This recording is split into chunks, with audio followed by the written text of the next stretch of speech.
পেঁপের তরকারি, লাউয়ের তরকারি খাইবেন, পেঁপের তরকারি, লাউয়ের তরকারি, করলার তরকারি খাইবেন।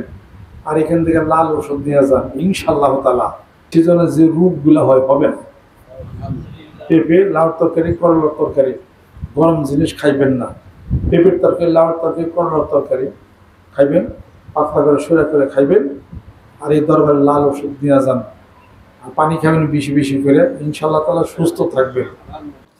এক নম্বর হলো দুধ যদি খান, মধু যদি খান, পানি খান, আর রুটি খাইবেন। রুটি খাবেন, পানি খাবেন, দুধ খাবেন, মধু খাবেন। কয়টা হলো? 4টা খান। আমার ভাত খাওয়া হয়ে গেছে কারা? আমি কই কই লিখিব ভাত দেখলে আমার জ্ঞান থাকবে। ভাতই মনে একটা জিনিস।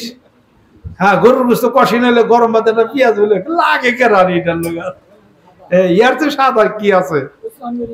আমি রুটি বানাই, রুটি সামনে রেখে ভাত খাই, তা জানেন। পরে কই তার ভাত আনস কি করবার লাগে আমার সামনে। একটা পাখিরে আপনি কিছু দান ছিটিয়ে দিছিলেন, খাইছে। যদি দান ছিটিয়ে না দিতেন তেলে কি খাইতো না? তেলে খাইতো। কে খাওয়াইতো? আল্লাহ।